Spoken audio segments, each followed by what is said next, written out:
আপনারা দেখছেন breaking news. 11 লক্ষ বাংলার বাড়ি টাকা বছরের মধ্যেই দেব, ময়নাগুড়ির মঞ্চ থেকে আশ্বাস মমতার।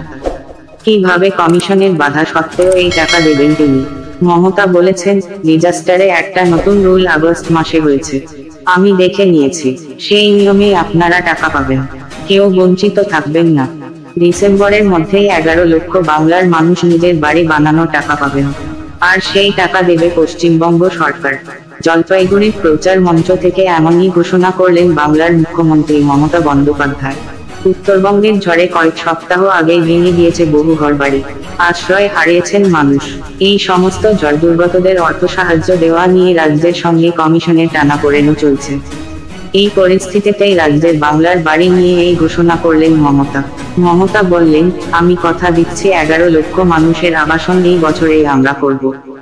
100 দিনের টাকা তৃণমূল খেয়ে নিয়েছে, রায়গঞ্জে দাবি মোদির, গরম উপেক্ষা করে ভোটদানের আর্জি। মোদি জানালেন, বিজেপির ইস্তাহার মোদির গ্যারান্টি। মোদির গ্যারান্টি হলো, আগামী 5 বছরে মোদি আবাস যোজনায় 3 কোটি মানুষের ঘর করে দেওয়া। সকল মানুষ পাবেন মুক্ত চিকিৎসা।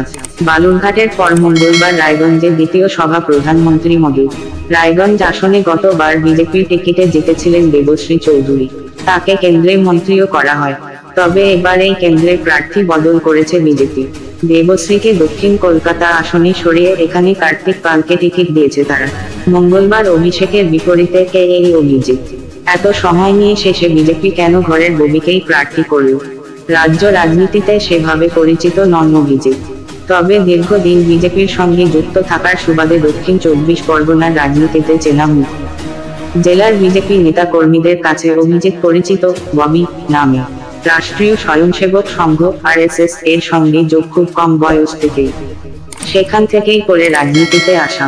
2009 এবং 2014 সালে ডায়মন্ড হারবারে বিজেপির প্রার্থী হয়েছেন, দুবারই হেরেছেন।